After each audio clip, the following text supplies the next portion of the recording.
सारी चीज़ें अपनी जगह के विटामिन्स और मिनरल्स इतने ज़्यादा ज़रूरी क्यों हैं ह्यूमन बॉडी के लिए, इस पर बात करेंगे और सबसे पहले ये जानने की कोशिश करेंगे कि ये हैं क्या। सो इस पर बात करने के लिए मेरे साथ डॉक्टर बिल्किस मौजूद हैं जो कि हर्बलिस्ट हैं। Welcome to the show Bilkis आपा। और साथ साथ मुझे लाहौर स्टूडियो से ज्वाइन कर रही हैं डॉक्टर सहर चावला जो कि न्यूट्रिशनिस्ट हैं।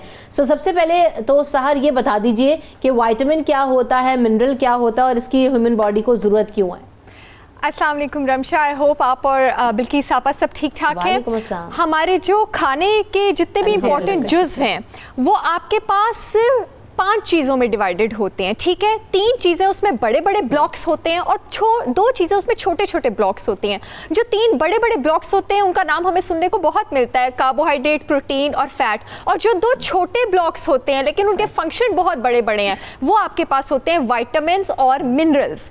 अब ये जो विटामिन्स और मिनरल्स हैं हमारी बॉडी को जिस तादाद में ये चाहिए वो तादाद आपके पास कार्बोहाइड्रेट, प्रोटीन और फैट से बहुत कम है, लेकिन ये हमारे पास बॉडी में इतने ज़्यादा फंक्शन परफॉर्म करते हैं आपकी इम्यूनिटी से लेके, आपके हाजमे के सिस्टम से लेके, आपके रेड ब्लड सेल को बनाने से लेके, आपकी नर्व स्ट्रेंथ को स्ट्रॉन्ग करने से लेके, आपकी नर्व और मसल की कोऑर्डिनेशन, आपकी मसल स्ट्रेंथ को इंप्रूव करने से लेके कि अगर इनकी हमारे पास बॉडी में डेफिशिएंसी हो जाए तो ये बॉडी में तहलका मचा सकते हैं। अब विटामिन्स अलग क्यों है और मिनरल्स अलग क्यों, आपके क्वेश्चन की तरफ आ जाते हैं। विटामिन और मिनरल की अगर केमिस्ट्री की बात कर ली जाए, एक ऑर्गेनिक है एक इनऑर्गेनिक है। विटामिन मेरी बॉडी भी बना सकती है और विटामिन मुझे बाहर से भी लेना है। जो मिनरल है वो मेरी बॉडी नहीं बना सकती, मुझे जितने भी मिनरल्स चाहिए वो मुझे बाहर से ही लेने हैं। और जब हम डिहाइड्रेशन की बात करते हैं तो हम खाली पानी के लॉस की बात नहीं करते। जब हम डिहाइड्रेशन की बात करते हैं उसका मतलब है पानी के साथ जिन हम नमकियात की बात करें वो नमकियात आपके पास मिनरल्स कहलाते हैं। सही है, ठीक है। तो अब बिल्किस आपा ये सब इतना ज़रूरी क्यों है, कितने किस्म के विटामिन्स होते हैं जो कि बॉडी को रिक्वायर्ड हैं और लाजमी आपने लेने? देखिए विटामिन्स भी 2 तरीके के होते हैं। एक तो फैट सॉल्युबल होते हैं जो हमारा जिगर रख लेता है, एक होता है वाटर सॉल्युबल जो हमें जितना कंज्यूम करना है वो फिर एक्सक्रीट आउट हो सकता है।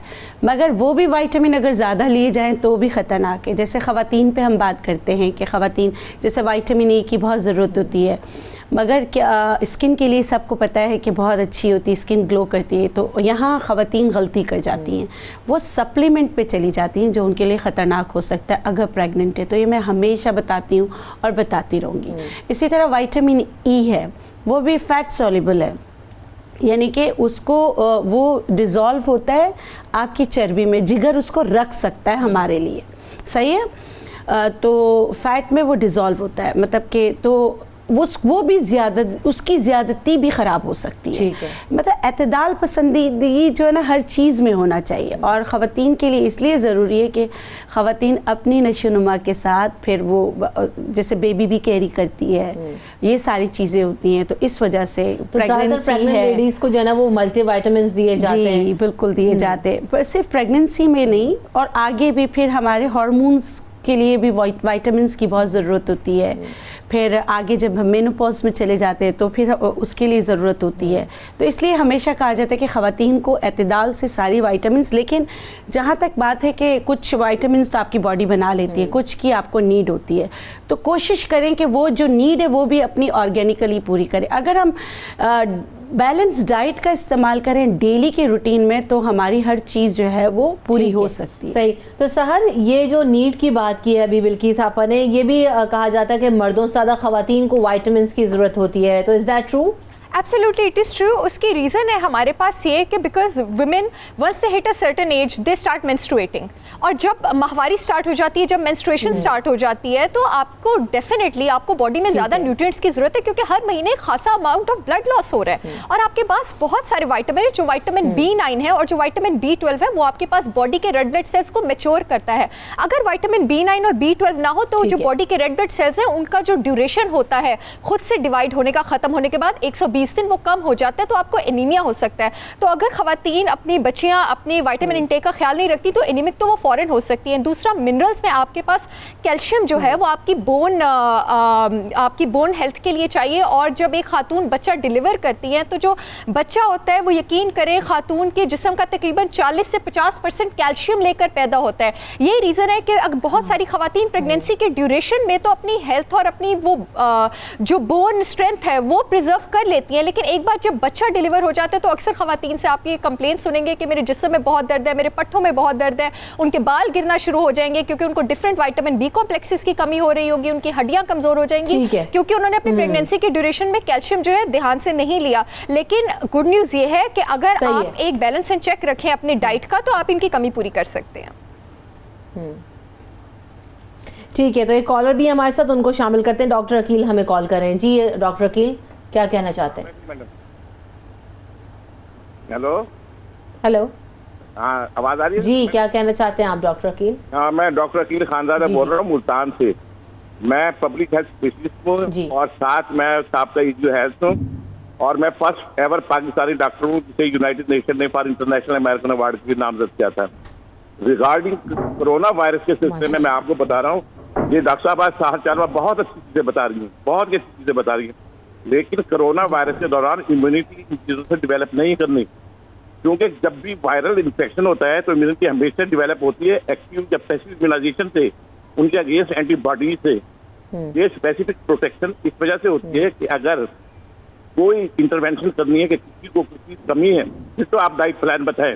नहीं तो डॉक्टर अकील, अभी तो इम्यूनिटी पे बात ही नहीं हो रही। इम्यूनिटी पे हमने मल्टीपल शोज किए हैं और आज हम पर्टिकुलरली विटामिन्स और मिनरल्स पे बात कर रहे हैं। इम्यूनिटी या कोरोना वायरस से रिलेटेड भी हम इस वक्त इस सेगमेंट में बात नहीं कर रहे। और इम्यूनिटी बूस्टर्स बल्कि दोनों ही मेरे साथ मौजूद थी, डॉक्टर बिल्कीस भी थी और डॉक्टर सहार चावला भी थी। प्रीवियस शोज में हमने देखा था। बाहर मिसेस एजाज भी हमारे साथ कॉलर मौजूद है। अस्सलाम वालेकुम। वालेकुम सलाम। मुझे पूछना है कि डॉक्टर्स बताते हैं कि अगर विटामिन डी की कमी हो तो विटामिन सी भी जज़ब नहीं होता। अच्छा, नंबर 2 प्लीज आप मेरी रिक्वेस्ट पहुंचा दें हुकूमत से, ये जो आंखें बना ऐनक बनाने वाली दुकानें हैं ये तो बहुत कम है ना, ये खुलवा दें या स्पेशलिस्ट से रिलेटेड है। एनके अब टूट जाए तो किधर से बनवाएं, बेचारा बंदा ही पिटता रहता है बंदा। अल्लाह हाफिज़। हाँ, वेरी वैलिड इशू है। Thank you so much Mrs Ejaz. अल्लाह करे कि जो ना आपकी सुनवाई हो, आपकी ऐनक जो ना वो जुड़ जाए। सो डॉक्टर साहब, विटामिन डी को क्या था, विटामिन डी ऑब्जर्व करने के लिए सी की जरूरत होती है? नहीं, गलत मैंने गलत कहा है। क्या था? विटामिन सी है रमशा, मैं एक्सप्लेन थोड़ा सा करना चाहूंगी। विटामिन सी की वो बात कर रही हैं। विटामिन सी आपके पास वाटर सॉल्युबल विटामिन होते हैं और जो वाटर सॉल्युबल विटामिन होते हैं ना, जैसे आपा ने पहले कहा, फैट सॉल्युबल विटामिन आपके पास जिगर में जो है वो स्टोर हो जाते हैं, वाटर सॉल्युबल स्टोर नहीं होते। इससे विटामिन सी आपको वाकई डेली बाहर से लेना पड़ता है। ठीक है, तो विटामिन सी और आयरन का एक दूसरे से रिलेशन है। विटामिन सी आयरन के एब्जॉर्प्शन के लिए चाहिए और जो आयरन है वो विटामिन सी के एब्जॉर्प्शन के लिए चाहिए। थोड़ा सा मैं विटामिन और मिनरल्स के सोर्सेज की तरफ आना चाहूंगी क्योंकि विटामिन्स और मिनरल्स सभी सुनते रहते हैं। आगे गर्मियों का मौसम आ रहा है, गर्मियों में अगर आप अपने 3-4 ड्रिंक्स इस तरह के इंक्लूड कर ले, पावर पैक जो आपकी जिनकी तासीर भी ठंडी है, यानी कि जो कैलोरीज में भी कम है और जो कि आपको विटामिन्स और मिनरल्स भी प्रोवाइड करेंगे। आगे गर्मियों में थोड़ी सी हैबिट बना लें कि आप दालचीनी को पानी में ओवर द नाइट भिगो के रख लें। दालचीनी जो है उसमें आपके पास विटामिन ए भी होता है, विटामिन सी भी होता है, उसकी एंटी माइक्रोबियल यानी इम्यूनिटी तेज करने वाली प्रॉपर्टीज होती हैं जो हम पिछले शोज में बहुत डिटेल से डिस्कस कर चुके हैं। सुबह उसमें आप अपने पास सेब लेकर डालें और सेब को आप उसमें 20 मिनट रहने दें। सेब को जो अपनी मिनरल्स छोड़ने के लिए जो टाइम चाहिए होता है दालचीनी वाली पानी में, वो उसको 20 मिनट चाहिए होता है। एक बहुत बड़े डॉक्टर हैं डॉक्टर जॉर्ज, उनके कहने वाली बात है कि जो सॉल्युबल फाइबर है वो आपके इम्यून सिस्टम की पर्सनैलिटी चेंज कर देता है। जो आपके पास सेब होता है, अगर आप एक बड़ा सेब खा लें वो आपके 30% दिन की फाइबर की रिक्वायरमेंट पूरी कर देता है और उसमें 80% सॉल्युबल फाइबर पेक्टिन होता है। अगर आप 20 मिनट सेब को दालचीनी वाले पानी में भिगो रहे हैं तो वो अपना पेक्टिन रिलीज कर देते हैं, आपकी इम्यूनिटी भी ऊपर जाएगी, आपकी बॉडी को सेब के मिनरल्स भी मिलेंगे। ठीक है, सही। रोलर कोस्टर का जरा ब्रेक लगाए, बड़ा मुश्किल हो रहा है, तो मुझे इतना समझने के लिए इतना फोकस करना पड़ा कि सहर क्या कह रही है। तो कुछ कॉलर्स हमारे साथ हैं, उनके सवाल भी शामिल कर लेते हैं। तो जो है नवीद हमें कॉल कर रहे हैं। सबसे पहले क्या कहना चाहते हैं नवीद?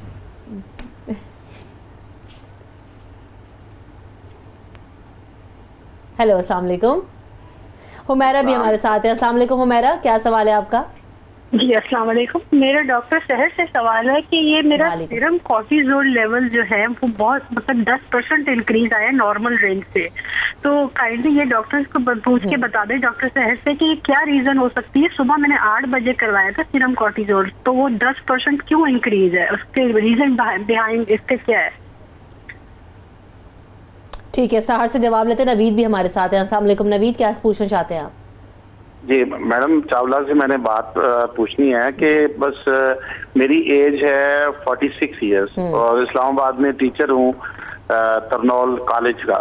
तो मैं बस ये पूछना चाहता हूँ कि आजकल तो एक्सरसाइजेज के ग्राउंड भी कम हो गए हैं। ठीक है। पहले जो एक्टिविटीज थी वो जो के दौड़ने भागने वाली थी, अब डाइट में क्या चीज बंदा ले कि पेट जो है वो पेट कम करने के लिए क्या डाइट लेने की जरूरत है? अच्छा, एक और चीज है कि बहुत सारे मल्टीविटामिन जो है ना खवातीन खुद ही खाना शुरू कर देती हैं, पता नहीं होता, बस एक जेनेरिक आप मुझसे पूछ लिया, आपसे पूछ लिया, मैं ये खा रही हूँ तुम भी खा लो, तो ये जो है वो किस हद तक आप खा सकते हैं मल्टीविटामिन इस तरह? देखिए मल्टीविटामिन, फॉलिक एसिड तो चले खवातीन खा सकती हैं, वो भी डेली के अगर ले रही हैं तो डॉक्टर से पूछा है फॉलिक एसिड आप ले लें, वो आपके इन्फेक्शन वगैरह को वो करते हैं, लेकिन मल्टीविटामिन की जहाँ तक आप बात करी हैं वो भी नहीं लेने चाहिए। और दूसरी बात है, लोगों को ये भी नहीं पता है कि मल्टीविटामिन लेना कब है, उसको हमेशा विद मील्स लेना होता है, यानी कि खानों के साथ फौरन लेना होता है। अच्छा, वरना फिर वो क्या करते हैं, वो खाली पेट ले लेती हैं या बीच में ले लेती हैं, उसके बाद इतने गैस्ट्रिक इश्यूज होते हैं, फिर और लीवर पेन करने लगता है, तो फिर वो कहते हैं कि शायद ये मल्टीविटामिन सही नहीं। अगर उनको प्रिस्क्राइब किया भी जाए तो भी डॉक्टर्स भी बताते हैं और फिर लिखा हुआ भी होता है, उस पर अमल नहीं। अच्छा, डाइट तो पूछेंगे सहर से, लेकिन पेट कम करने के लिए वैसी कोई टोटका बता दें बिल्किस आपा। देखिए मेहनत में अजमत है, ये है वॉक करें। अच्छा, वैसे ही मैं आपको एक नेचुरल विटामिन बताती हूँ। आपने 1 कप दही लेना है, उसमें ये जो है ये आपके पेट को कम करने में भी आपकी मदद करता है। दोपहर खाने से पहले या सुबह अगर आप कोई दवाई नहीं लेते हैं तो 1 चम्मच त्रिफला पाउडर ये आप दही में मिलाएं, दही में मिलाकर ये आप खा लें। उसके आधे घंटे बाद कोई कैफीन की चीज़ लीजिएगा। ये करता क्या है बॉडी में जाकर, ये आपके जिगर को साफ करता है।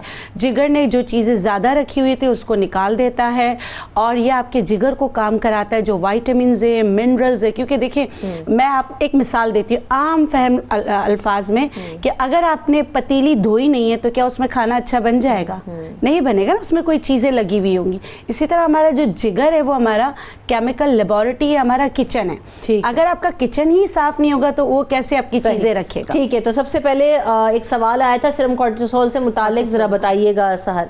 जी, कॉर्टिसोल आपके पास स्ट्रेस हार्मोन होता है और ये स्टीरॉयड हार्मोन होता है, और जो कॉर्टिसोल के पीक लेवल्स होते हैं वो रात 2 बजे से लेकर सुबह 8 बजे तक होते हैं। सबसे पहले तो सुबह 8 बजे कॉर्टिसोल का लेवल मेजर नहीं कराना चाहिए, क्योंकि सुबह 8 बजे आपका कॉर्टिसोल लेवल ज़्यादा होता है। और एरोबिक एक्सरसाइज यानी सुबह के टाइम एक्सरसाइज भी रिकमेंडेड इसी वजह से है, क्योंकि जब आप सुबह एक्सरसाइज करते हैं तो आपका कॉर्टिसोल लेवल नीचे चला जाता है, और जब आपका कॉर्टिसोल लेवल सुबह एक्सरसाइज यानी 8 बजे के बाद अगर आप करेंगे नीचे चला जाता है, तो कॉर्टिसोल ने जो ब्लड में शुगर रेस कर रहा था, हाइपरग्लाइसीमिया, वो भी नीचे चला जाता है। अपने कॉर्टिसोल लेवल्स दोपहर से शाम के बीच मेजर कराएं, और अगर फिर भी 10% ज्यादा तेज आते हैं तो कोई परेशानी की बात नहीं, आप सुबह 30 मिनट एक्सरसाइज शुरू करें, 20 दिन बाद करवाएं, आप मुझसे लिखवा लें, आपका कॉर्टिसोल लेवल है जो वो कम आएगा। एक और कॉलर है हमारे साथ, बरकात अहमद, उनको शामिल करते हैं। जी अस्सलाम वालेकुम।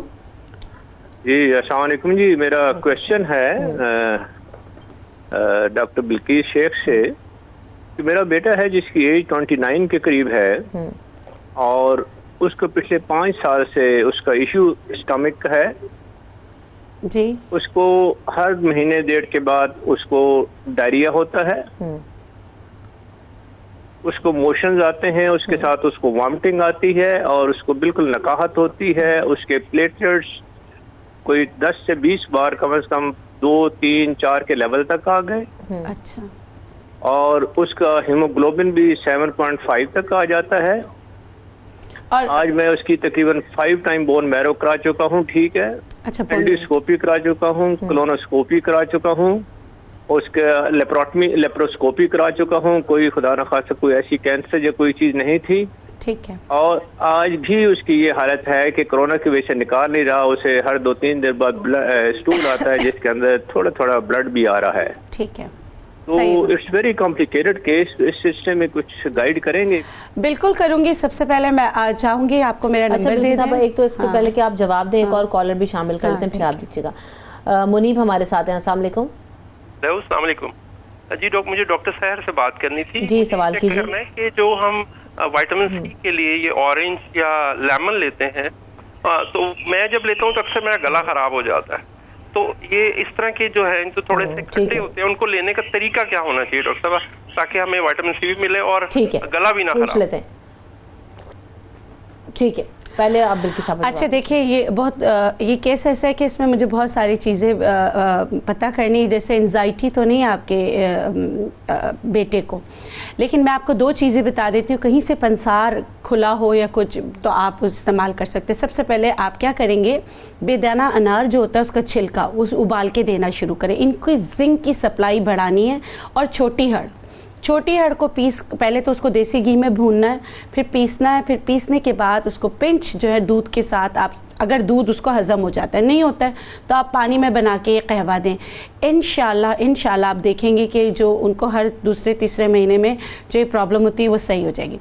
तीसरी चीज़, पपीते का इस्तेमाल उनको ज़्यादा कराएं और पपीते के बीज पीस कर शहद में मिला कर, पहले सुखा लें, फिर पीस लें, फिर शहद में मिला के रखें। आधी चम्मच सुबह शाम उन्हें दीजिएगा तो इंशाल्लाह जो प्लेटलेट्स आप कह रहे हैं ना बार बार ड्रॉप हो जाते हैं, और आपने बोन मैरो का टेस्ट करा लिया तो घबराने की ज़रूरत नहीं है। ये चीज़ें हैं। और कुछ अद्वियात मैं आपको ऑन ईयर नहीं बता सकती, वो आपकी हिस्ट्री लेके बताऊंगी। तो आप कॉल बेहतर ये कि आप या तो कॉल कर लें या फिर बिल्किस आपको जब भी क्लिनिक आप करती हैं तो विजिट भी कर लें, ताकि ये ज़्यादा मतलब कि अगर इसमें तो मैं ओपीडी नहीं कर रही हूँ, ऑनलाइन हो रहा है, अगर आप करना चाहें। चले ठीक है। तो एक और सवाल आया, विटामिन सी और ऑरेंज और लेमन वगैरह का जो इस्तेमाल करते हैं, कुछ लोगों के गले उससे खराब हो जाते हैं सहर, तो क्या तरीका है फिर इस्तेमाल करने का? कोई परेशानी की बात नहीं है। अगर आपको उसमें ऑक्सैलिक एसिड और सिट्रिक एसिड, क्योंकि ऑरेंजेस में वो भी होता है, ठीक है, उसकी वजह से गला खराब हो सकता है। विटामिन सी से कभी गला खराब नहीं होता, विटामिन सी से हमेशा गला ठीक ही होता है, लेकिन ऑरेंजेस में ऑक्सैलिक और सिट्रिक एसिड होता है, वो गला खराब कर सकता है। ये तो हमारी सुनने की बात है कि टैंजरीन्स और ऑरेंजेस उसके सबसे फेमस सोर्सेज हैं।